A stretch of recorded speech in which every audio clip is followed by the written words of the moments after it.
L'œil d'Horus.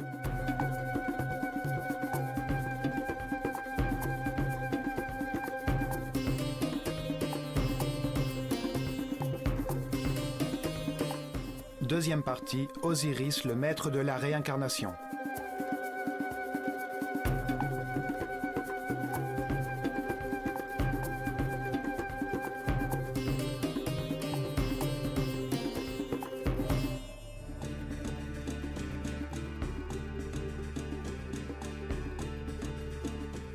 En Égypte existait une mystérieuse caste de prêtres bien organisés, dont le symbole était l'œil d'Horus. Ils exerçaient le vrai pouvoir dans l'ombre des pharaons.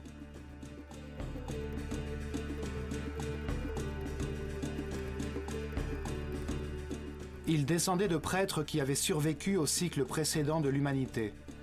Ceux-là même qui avaient vu dans le déluge universel une chance de guider l'humanité vers une destinée plus haute et qui voulaient fonder une nouvelle société vouée à la perfection spirituelle.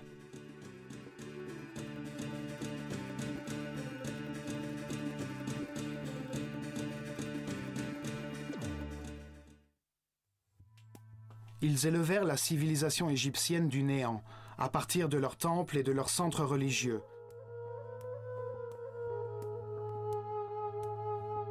Dans les temples, ils concentraient le savoir, le pouvoir, la richesse matérielle et spirituelle.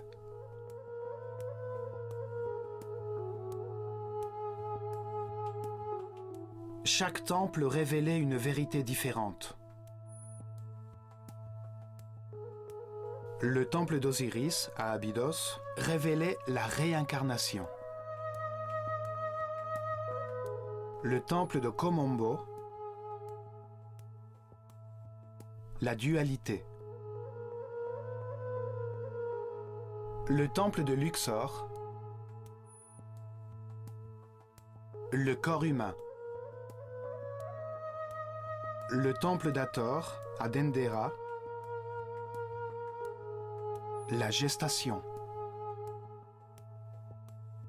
Le temple d'Isis, à Philae, le principe de féminité. Chaque temple développait le concept de processus d'élévation. Le temple d'Horus, à Edfou, révélait l'existence de l'illumination.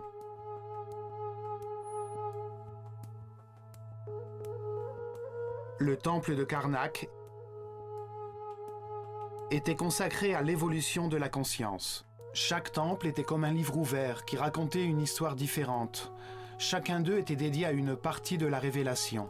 Les temples transmettaient leur savoir par le biais d'histoires simples, remplies de mythes et de personnages fantastiques.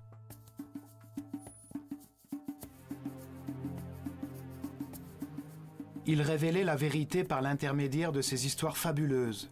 Ces paraboles pleines d'enseignements, des mythes peuplés de personnages symboliques qui expliquent que la vie est partie intégrante du processus de perfectionnement. Chaque personnage représente une force qui façonne le caractère, qui induit un certain type de comportement et qui produit une action vitale menant à la perfection.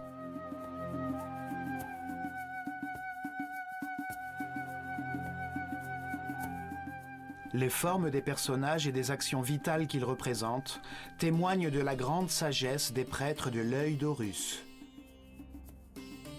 Pour les choisir, ils étudient en profondeur les animaux et les insectes, jusqu'à ce qu'ils comprennent leur fonction vitale ainsi que son résultat.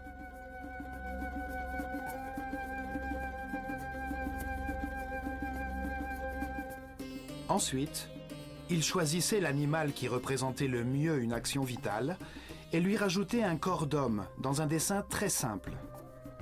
Ainsi, on pouvait comprendre facilement les qualités et les caractéristiques qu'ils évoquaient.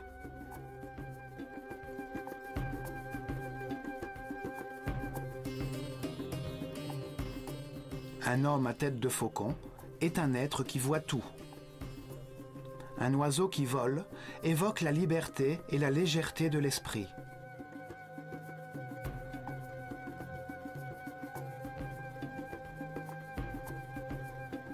Un homme à tête de chacal possède le sens de l'orientation de cet animal. Le soleil au-dessus de la tête d'un autre signifie que sa sagesse est rayonnante, que sa conscience est très évoluée.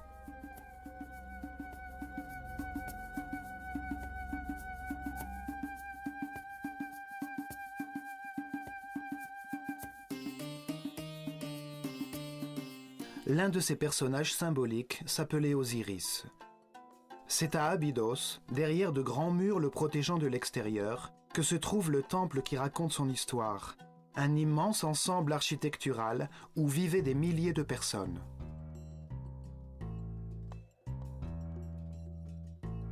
Nous verrons dans ce programme ce que ce temple cachait. Abydos se situe à 140 km au nord de Thébas, la dernière capitale de l'Empire égyptien, son dernier centre religieux.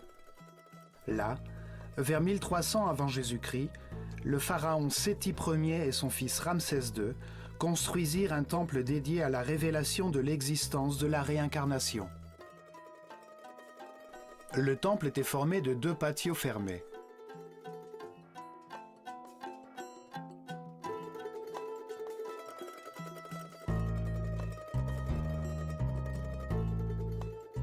Deux énormes cours ornées de très hautes colonnes.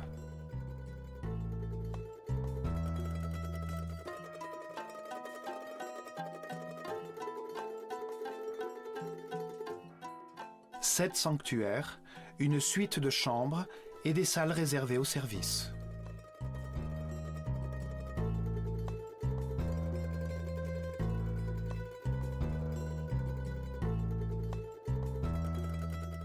Osiris est le seigneur de la réincarnation. Il est la force qui guide le processus d'évolution de l'homme à travers ses nombreuses vies et qui fait de lui un être parfait et immortel.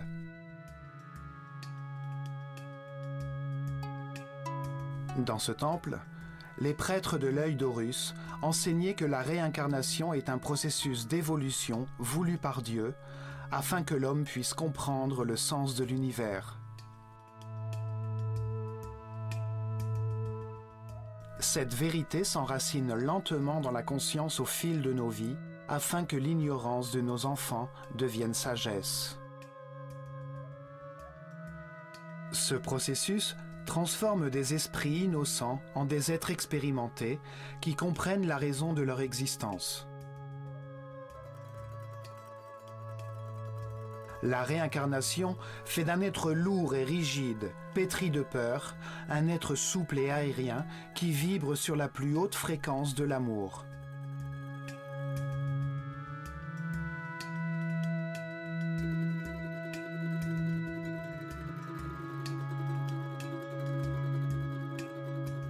Petit à petit, la succession des vies permet à l'homme animal de devenir un être sage et respectueux qui est assez responsable pour maîtriser d'immenses pouvoirs, un surhomme.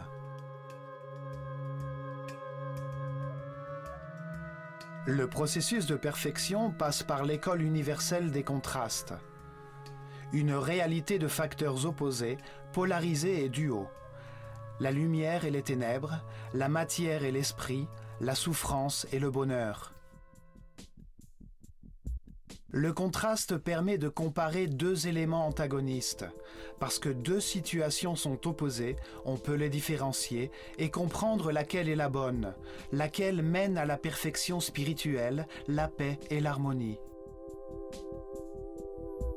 Cette porte s'ouvrait seulement 4 fois par an. 4 jours d'importance durant lesquels une société guidée et réglée par les étoiles montrait à travers son architecture sa connaissance des mouvements du soleil.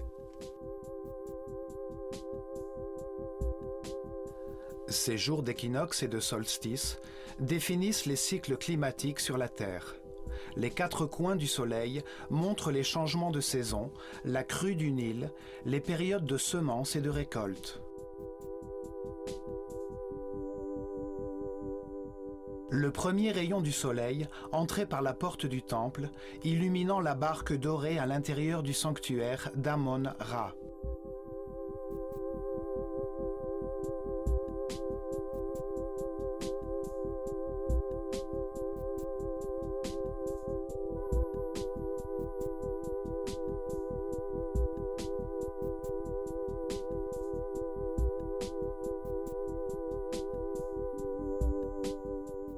Ce vaisseau représente le voyage de la conscience sur Terre, le soleil dans le ciel, qui rythme les jours et les années dans un univers éternel.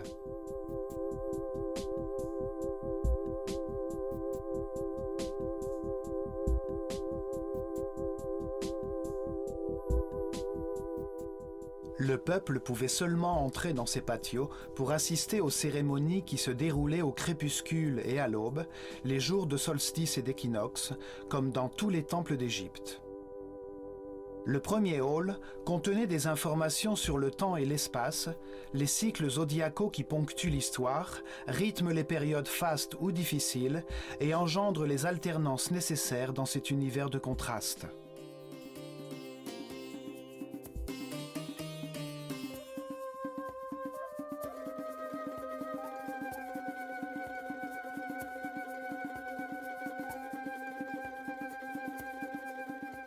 Dans ce monde cyclique, l'esprit se réincarne plusieurs fois dans différentes enveloppes charnelles qui lui permettent de vivre et de comprendre les valeurs qui structurent l'univers.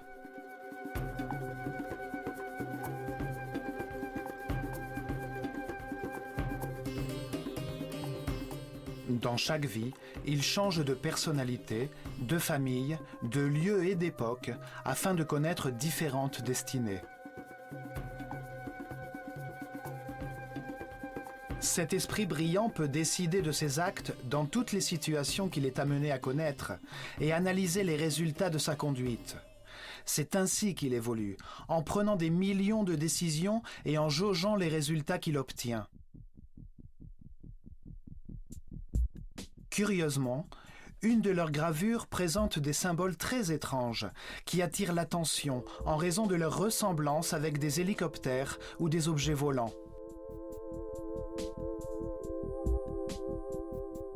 Des milliers d'histoires ont été inventées à leur sujet. Certains disent que dans ces gravures, les Égyptiens ont laissé des messages écrits à l'attention des hommes du futur.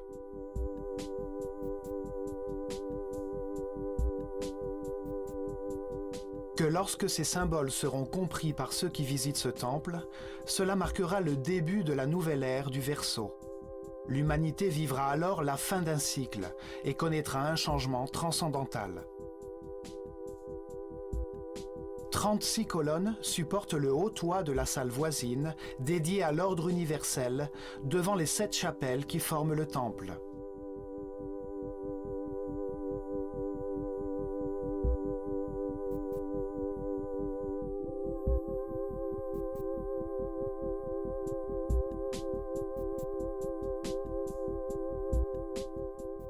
Dans l'une de ces pièces apparaît Isis, la sœur d'Osiris, qui fait naître la conscience d'un homme représenté sous les traits du pharaon Séti Ier, en possession du bâton de berger de l'humanité tout entière. Elle donne un souffle de vie à cet instant divin où l'esprit s'incarne dans un corps, afin de découvrir les vérités de l'univers et comprendre les résultats de toutes les décisions de sa vie. Au cours de chaque vie, l'esprit habite un nouveau corps qui obéit à ses décisions et lui envoie continuellement des informations du monde extérieur par l'intermédiaire de ses sens et de ses terminaisons nerveuses. Vie après vie, l'homme connaît toutes sortes de situations qui le relient aux autres êtres. Il tire des leçons de ses difficultés et trace ainsi sa destinée.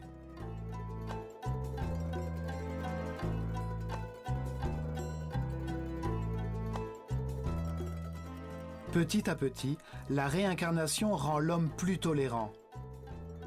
Il apprend à respecter les autres, à les accepter tels qu'ils sont, à s'adapter, car il comprend que tout le monde a une mission.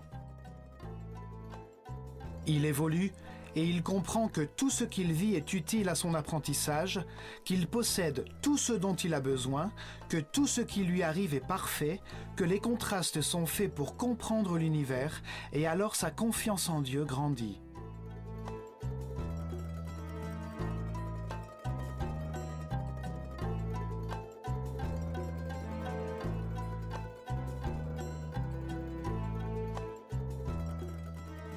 Sa souffrance devient paix, Son intolérance devient respect, son agonie devient harmonie.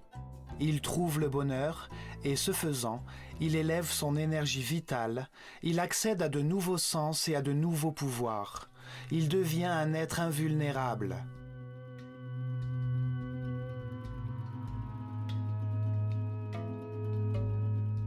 La réincarnation fait d'un homme mortel, borné par sa conscience temporelle, un être immortel doué d'une conscience atemporelle qui peut pénétrer et sortir de la matière par sa seule volonté.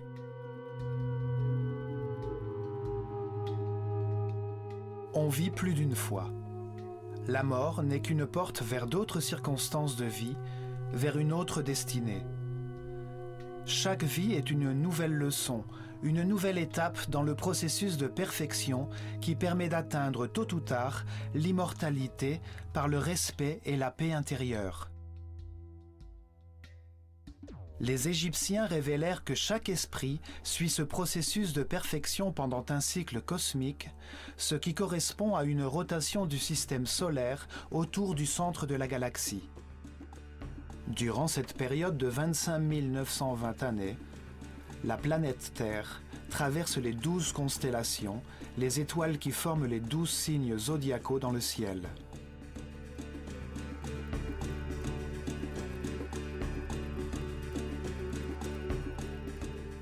Ainsi, l'esprit peut recevoir les différentes énergies, les différentes forces des étoiles durant les 12 ères de 2160 ans chacune.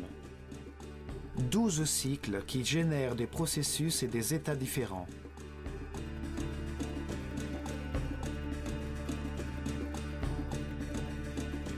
Durant ce cycle cosmique, l'esprit se réincarne 700 fois dans des corps, des lieux, des époques, des circonstances, des conditions et des personnalités différentes. Au cours de ses vies, il s'élève du 1er au 7e niveau de conscience.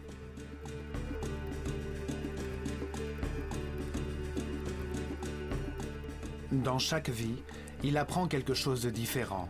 Chaque fois, il est différemment imprégné par les forces irradiées des étoiles. Pour expliquer ce processus d'amélioration, de réincarnation, les sages égyptiens inventèrent le mythe d'Osiris. L'histoire de deux forces opposées qui se manifestent dans l'esprit humain comme dans l'univers polarisé qui permet toute évolution. L'esprit humain, sous l'influence de la tension entre ces deux forces fondamentales, décide de sa conduite et de ses actes, et les résultats qu'il obtient sont une source d'apprentissage. La souffrance nous permet de comprendre le bonheur, l'angoisse nous permet de comprendre la sérénité.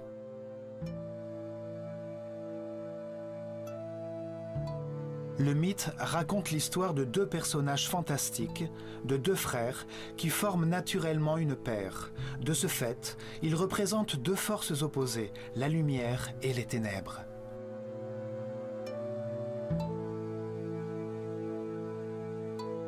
Osiris et Isis représentent la force de la lumière qui conduit l'homme vers la spiritualité, vers la perfection, qui l'amène à progresser sur le chemin de la conscience. Ils sont les moteurs de la réincarnation.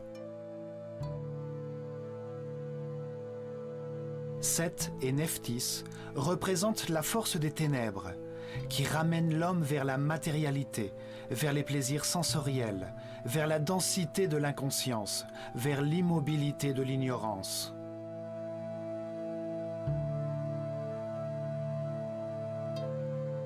Osiris est la force active mâle, dont la volonté est fondée sur des certitudes acquises, sur des informations vérifiées qui conduisent ses actions vers la paix, l'harmonie et le bonheur. Symboliquement, Osiris est représenté par un homme enveloppé dans des bandages, l'esprit enveloppé par un corps. Il a une couronne blanche qui symbolise la conscience qui se forme dans son esprit, sertie de deux plumes, les deux pôles de l'univers, la dualité contradictoire qui nous permet de trouver la vérité par l'exercice de la comparaison.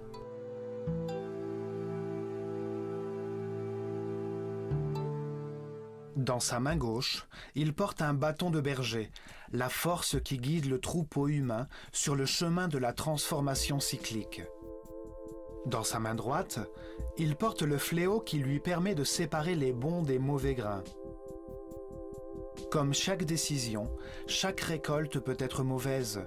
En séparant les bons des mauvais grains, Osiris permet l'acquisition de la conscience qui permet de comprendre et d'atteindre la perfection. 7 représente le poids de l'animalité originelle qui retarde la spiritualisation de la matière.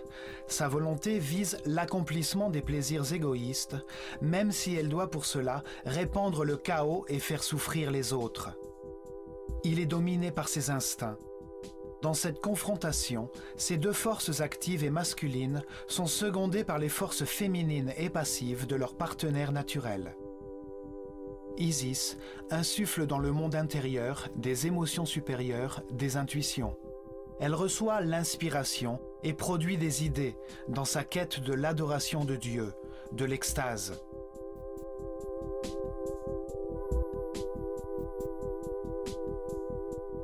Nephthys ne perçoit que les sentiments et les désirs générés par son corps. Elle ne conçoit que l'analyse de la perception élémentaire du monde extérieur par l'intermédiaire des sens.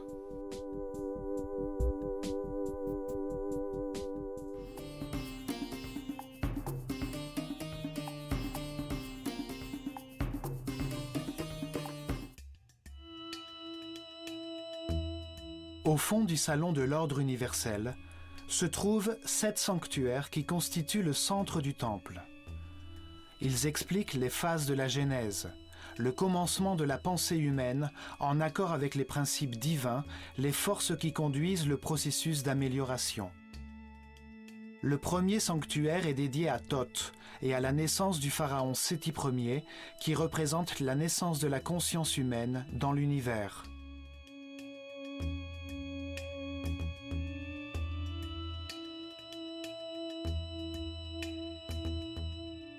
Dans la première de ces scènes symboliques, le grand prêtre de l'école d'Horus, recouvert d'une peau de jaguar, qui signifie le renoncement à la force originelle de l'animalité, préside la naissance du pharaon Séti Ier. La conscience qui participe à l'évolution de l'univers est née.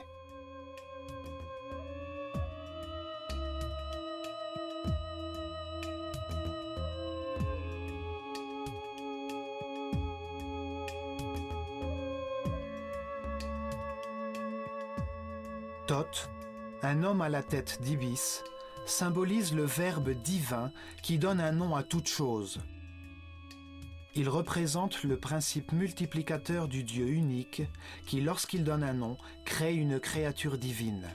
Thoth porte le livre de la destinée où il inscrit les évolutions de chaque esprit, les noms et les formes, les différentes personnalités dans la chaîne de réincarnation qui le mène vers l'immortalité.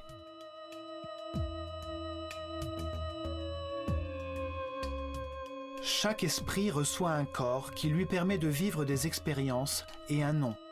En l'occurrence, il s'agit de Séti Ier, une personnalité temporaire de Pharaon déterminée par le lieu et les circonstances dans lesquelles il connaîtra un destin temporaire avant de poursuivre son chemin d'apprentissage.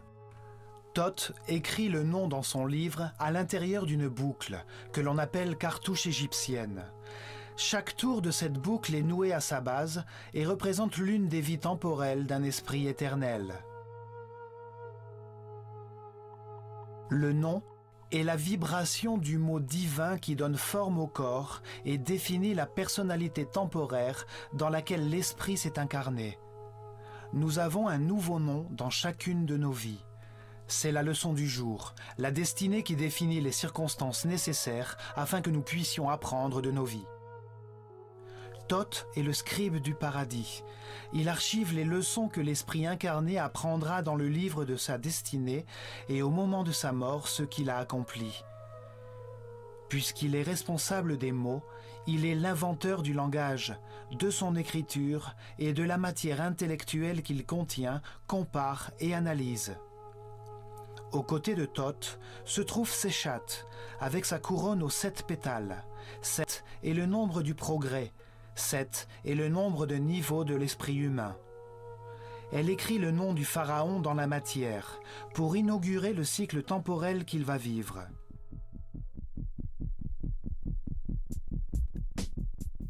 Une partie du mythe d'Osiris est appelée le procès du mort. Il se déroule au moment où l'esprit de l'homme mort arrive à Duat, un monde au-delà du monde physique, pour être confronté aux forces qui guident son esprit dans cet univers de contradictions qui constitue la vie terrestre. À Duat, il passe sa vie en revue. Il évalue ce qu'il a accompli et ce qu'il a compris sur l'univers. Ainsi, il élève le niveau de sa conscience atemporelle avant de se réincarner, avant de poursuivre son processus d'amélioration. Anubis, un homme à tête de chacal, guide l'esprit de l'homme mort dans ce monde immatériel. Le chacal est le symbole de la force directrice. Les Égyptiens, lorsqu'ils se perdaient dans le désert, retrouvaient le chemin de la civilisation en suivant les traces de ses pas.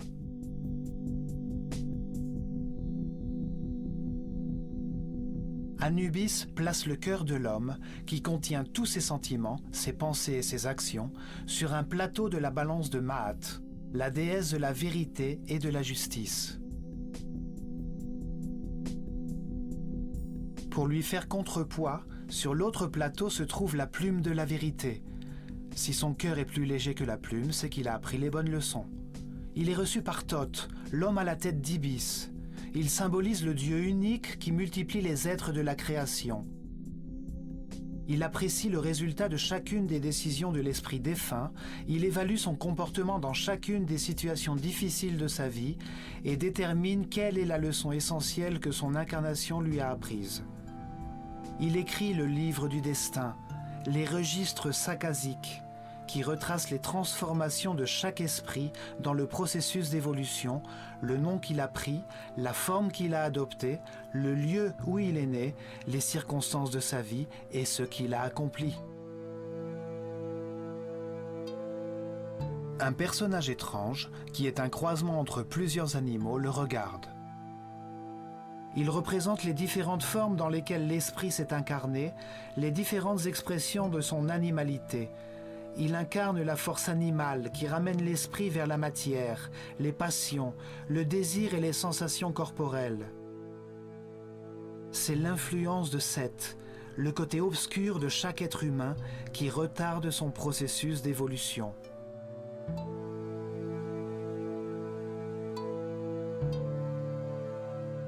L'esprit retient dans son moi éternel les expériences de sa vie temporelle avant que Thoth ne lui assigne un nouveau destin. Une nouvelle leçon à apprendre, une nouvelle vie à vivre. Il est guidé par Horus, la lumière de sa propre conscience. Horus l'attend, prêt à le recevoir au moment de sa libération finale, lorsqu'il aura achevé son cycle de réincarnation et qu'il aura tout appris. Il lui dit d'entrer dans le sanctuaire de son nouveau corps, là où sont les nouvelles forces qui dirigeront sa conscience. Tout en haut se trouve Osiris, la force qui donne vie au processus d'élévation vers la spiritualité et le renoncement aux passions animales.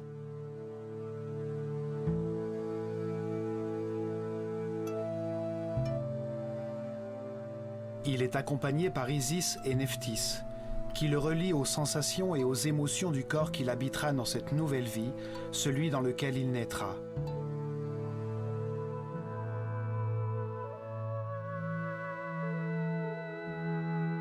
Les trois autres sanctuaires sont dédiés au seul et unique Dieu vénéré par les Égyptiens, celui qui est partout.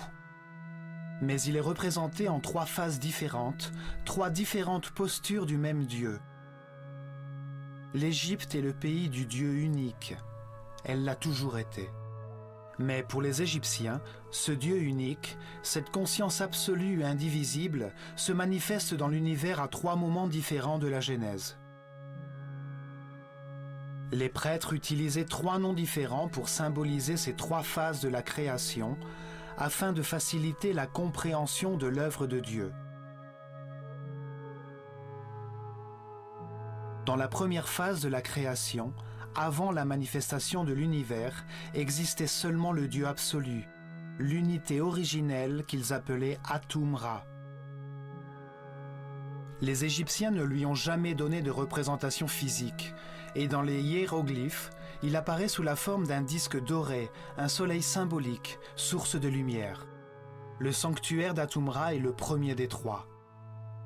Atum-Ra est le Dieu absolu qui ne s'est pas encore manifesté dans l'univers, l'unité, la substance homogène originelle, le chaos qui contient virtuellement tout, le néant, le grand principe, la profondeur des profondeurs.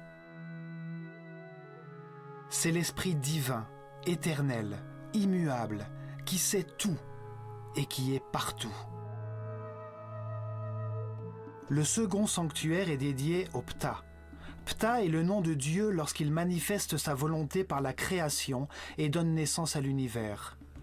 Dans cette deuxième phase, Dieu met en mouvement sa volonté, son énergie divine, pour donner vie à l'univers et créer la matière. Le Dieu créateur de l'univers était appelé Ptah-Ra. Il est représenté dans les Écritures saintes par un homme enveloppé dans des bandages et qui tient un bâton formé de 3 symboles. L'Ankh, ou symbole de l'énergie vitale créatrice, qui se manifeste sous forme de vie dans les pulsations de notre système vasculaire et qui est la force divine source de toute vie. Le Was, qui représente l'artère principale. Il symbolise le canal par lequel l'énergie circule dans tout le corps. Il a également la forme d'un bâton, comme celui que les Égyptiens utilisaient dans les champs pour chasser les serpents.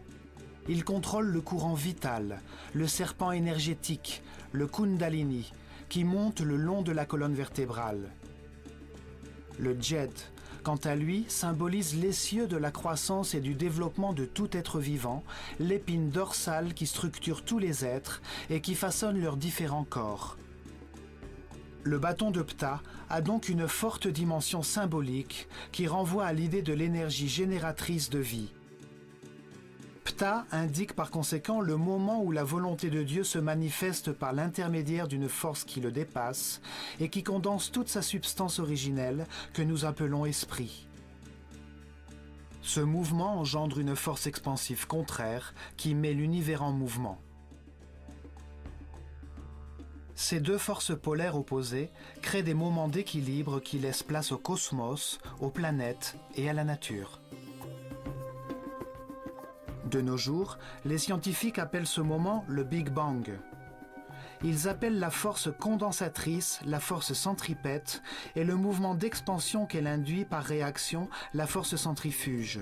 Depuis Einstein, il est admis que la matière est une forme d'énergie, une coagulation ou une condensation de lumière. L'esprit est considéré comme la substance originelle qui, en raison de sa nature propre, s'impose à lui-même une force condensatrice qui le comprime dans un volume, dans de la matière, dans une condensation de lumière. Ce faisant, il induit automatiquement une force opposée qui essaie de s'échapper de la forme dans laquelle elle est comprimée, donnant ainsi naissance au mouvement et au temps. La troisième et dernière phase de la création est lorsque Dieu crée l'homme à son image, en le dotant de la même capacité de création et de conscience que lui. Les Égyptiens l'appelaient Amon-Ra. Le symbole principal d'Amon-Ra est une grande couronne qui symbolise la conscience qui se forme dans un monde dual. C'est pourquoi elle est divisée en 2 branches qui s'écartent de l'unité centrale. Chaque branche a 7 feuilles, qui représentent les 7 niveaux par lesquels passe la conscience, depuis le moment où elle s'incarne pour la première fois dans un corps humain, jusqu'au moment de son illumination, de sa libération des contraintes matérielles. Lorsque l'ordre sacerdotal disparut, la signification de ces symboles fut perdue. C'est pourquoi nous avons cru que ces prêtres étaient idolâtres et polythéistes. Toutefois, l'Égypte antique a toujours cru en un seul et unique Dieu. Il suffit de comprendre la signification de chaque symbole pour décrypter cette théologie apparemment complexe et se rendre compte qu'elle est aussi simple que l'organisation géographique des temples.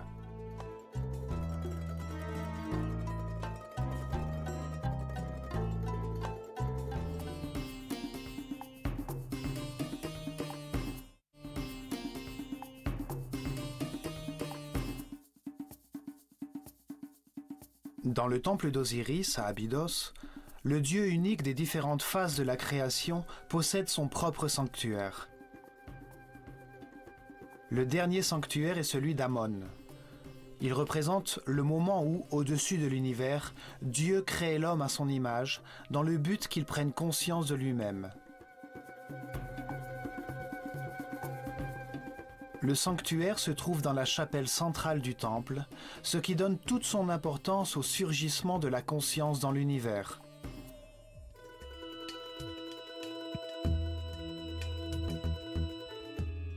Sur ces murs, on peut voir le symbole du dieu Amon-Ra et du pharaon, qui incarne l'homme doué de conscience, empli de la gratitude de vivre, car il accepte les côtés lumineux comme les côtés sombres de la vie. Il accepte le plaisir comme la douleur et conçoit son existence comme un processus d'amélioration. Amon-Ra symbolise également la multiplication de la conscience. Il a un bâton à la hauteur de son nombril, d'où est sortie l'humanité. Il porte toujours un symbole sacré avec lui, la clé de la vie, l'Ankh, ou le canal de l'énergie, le Was. L'univers et son essence, l'homme, évoluent vers la conscience absolue. La destinée divine de l'homme est d'atteindre l'étape suivante dans son évolution pour arriver à un degré de spiritualité qui dépasse la raison. Le pharaon enveloppe Amon-Ra d'une cape transparente. Ce geste symbolise la manière dont l'homme donne une forme à Dieu, comment il le représente dans son esprit et comprend les raisons de son existence. Il pointe du doigt le troisième œil, qui est considéré par de nombreuses religions et de nombreux cultes comme la porte vers un autre monde. Amon-Ra reçoit une tasse en forme de cœur qui contient tout l'amour et la sagesse accumulés au cours de l'évolution humaine. Les trois autres chapelles sont dédiées, la première à Osiris, la deuxième à Isis et la troisième à leur fils, Horus. Dans la création bipolaire reflétée par l'opposition entre la lumière et les ténèbres, Osiris et Isis représentent la lumière, la progression de la conscience à travers les cycles de la vie, la mort et le renouvellement. Le pôle opposé est représenté par Seth, la force des ténèbres qui rattache l'homme à la matière condensée, aux passions animales.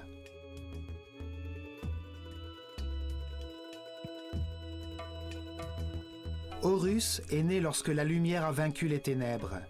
Il est le fils d'Osiris et d'Isis. Il représente le moment où chaque être spiritualise la matière et laisse son animalité originelle derrière lui pour devenir un être sans limite, conscient de toutes les vies qu'il a vécues.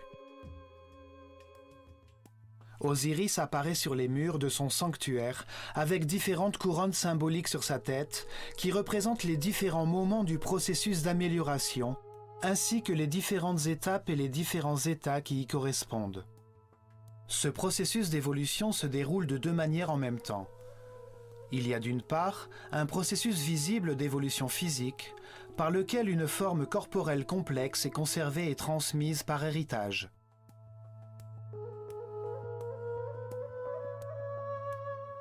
Il y a d'autre part un processus invisible d'évolution de l'esprit à travers la réincarnation vers des niveaux de conscience plus élevés jusqu'au moment où Horus naît à l'intérieur de chaque homme.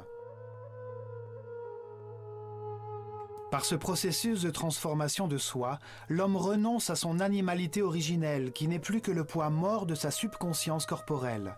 Alors la lumière de la conscience illumine tout ce qui existe. Dans le sanctuaire d'Isis, on expliquait aux disciples l'existence d'un principe féminin qui était source de lumière. Son nom signifiait trône.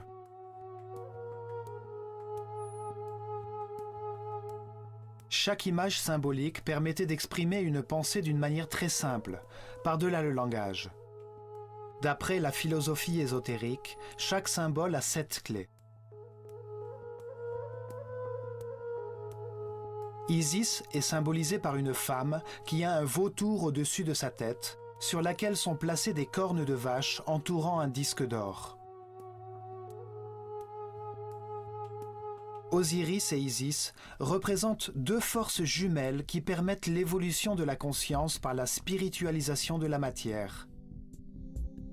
Dans leur histoire mythique, ils sont à la fois frères et sœurs et mari et femme.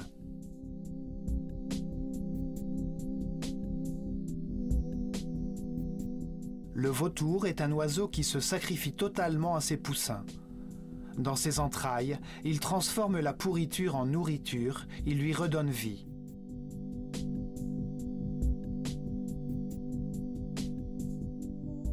La vache évoque la nutrition. Ses cornes ont la forme de la lune, la mère de tous les cycles. Elles entourent le disque d'or, la lumière du soleil, source de la vie, la lumière de la conscience.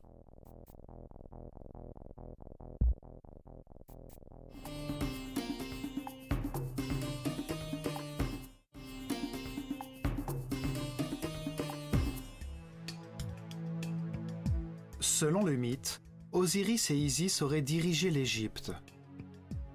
Ils auraient façonné les lois qui modelaient la civilisation égyptienne, enseigné le respect et montré le chemin de Dieu.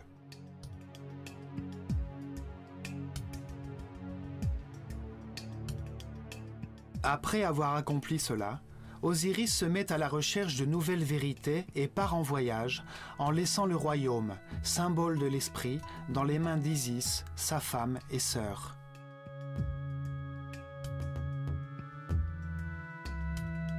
Mais Seth, son frère, l'obscure force animale, veut s'emparer du royaume, de l'esprit des hommes et d'Isis, dont il est follement amoureux.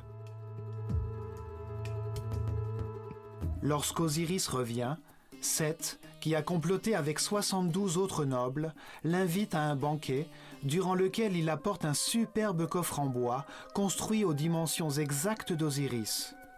Il déclare alors qu'il offrira à celui qui pourra entrer dedans. Un par un, les convives essayent, et lorsqu'Osiris s'allonge dedans, les conspirateurs referment le couvercle, le scellent avec du plomb et le jettent au Nil. Seth, qui représente le côté animal et passionné de chaque être, prend le contrôle de l'esprit humain et le cantonne aux sensations du corps et à ses désirs.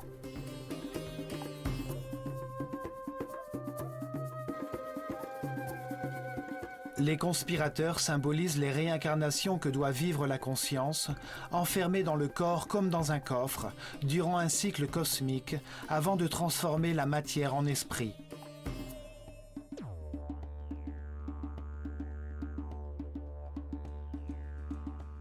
72 ans est le temps que met la Terre pour faire un degré de chacun des 30 arcs que forme chaque constellation de la voûte céleste.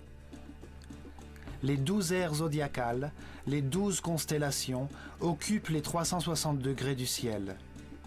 La grande rotation du système solaire, appelée le cycle cosmique, s'effectue en 25 920 ans.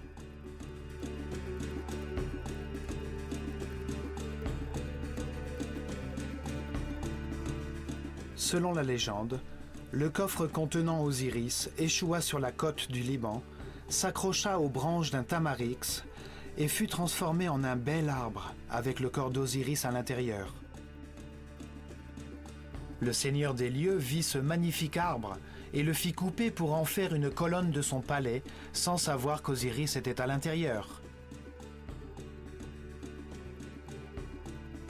Après bien des aventures, Isis retrouva le corps de son mari et le ramena en Égypte. Mais lorsque Seth s'en aperçut, il décida de couper le corps d'Osiris en 14 morceaux et les répandit dans tout le pays.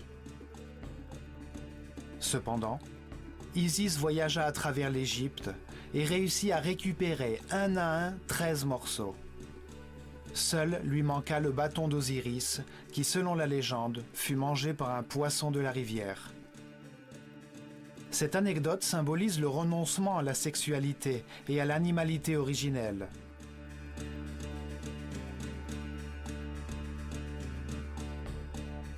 Isis, avec l'aide de Thoth, réunit les morceaux du corps d'Osiris et communie spirituellement avec son mari. Elle s'imprègne de son odeur et tombe enceinte d'Horus.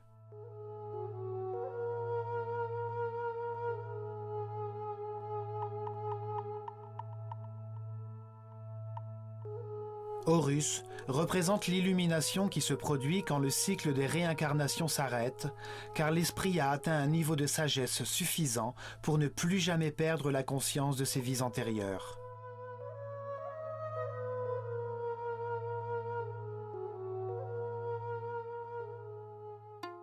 Cette histoire est une parabole de l'évolution, du processus de l'esprit humain depuis sa première incarnation corporelle jusqu'au moment où, après de nombreuses vies, guidé par ses émotions supérieures, son inspiration et son intuition, il reçoit pour toujours l'illumination et la sagesse.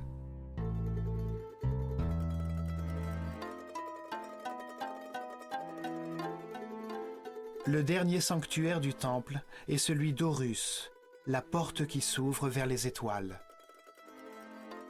Horus représente le moment de la résurrection, de l'illumination et de l'immortalité. La fin des contraintes matérielles. Le moment à partir duquel l'homme a éternellement conscience de toutes les vies qu'il a vécues.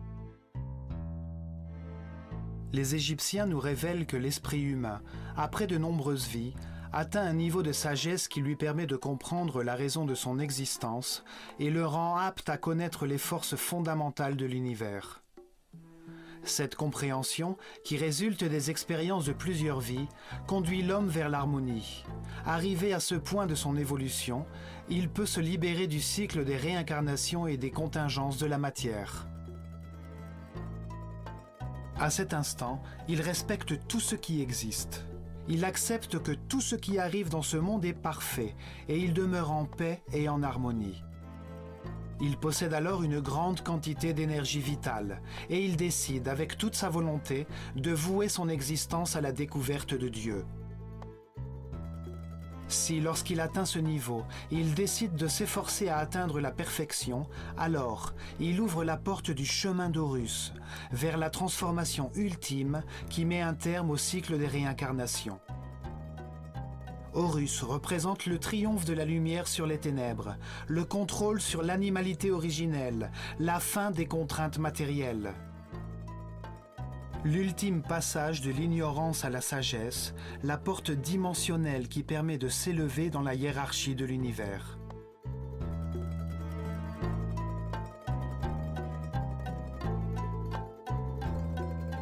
Horus est symbolisé par un faucon doré qui voit tout et vole librement, tel l'esprit, au-dessus des contingences matérielles. Tous les hommes avancent et se réincarnent, guidés par la force d'Osiris. Ils portent en eux le germe d'Horus, la voie vers l'immortalité et la conscience éternelle. Nous ne pouvons y parvenir qu'en apprenant à nous adapter, en apprenant à apprécier ce que nous avons, à accepter les circonstances et les personnes qui nous entourent et en apprenant à nous sentir reconnaissants d'être en vie, de pouvoir prendre conscience que nous avons été créés pour aimer.